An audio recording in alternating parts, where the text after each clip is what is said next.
শুক্রবার মানে পাগলামি, শুক্রবার মানে আনন্দ, শুক্রবার মানে ঈদের দিনের মতো। তাই শুক্রবার আজকে আমরাও একটু পাগলামি শুরু করলাম, বাদাম খাবো।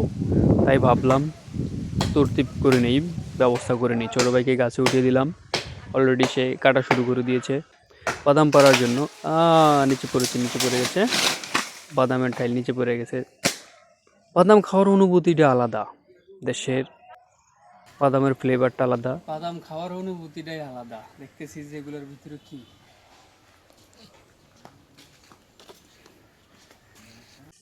বাদামগুলোরও কেটে সবগুলো এক জায়গায় গুছিয়ে নিলাম, তারপর একটা একটা করে কাটা শুরু করে দিলাম।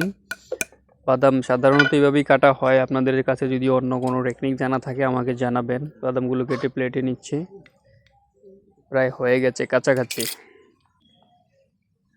কিছুটা বাকি আছে এখনো। বাদামের সবগুলো হয়নি, কাছাকাছি আছে এখনো, হয়ে যাবে খুবই তাড়াতাড়ি মনে হচ্ছে। এই হলো বাদাম।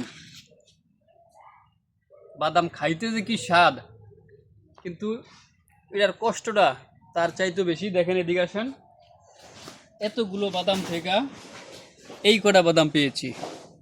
এই কটা তো বিষয় না, কিন্তু বাদামের যে একটা টেস্ট, বাংলাদেশের বাদামের যে ফ্লেভার, যে টেস্ট, সত্যিই খুব অসাধারণ। থ্যাংক ইউ গাইস, আপনারা ট্রাই করে দেখতে পারেন এবং কমেন্টে জানাবেন আপনারা কে কে এই বাদাম চিনেন এবং এই বাদাম খেয়েছেন এভাবে। দিস ইজ ফর ইউ, কমেন্টে জানাবেন।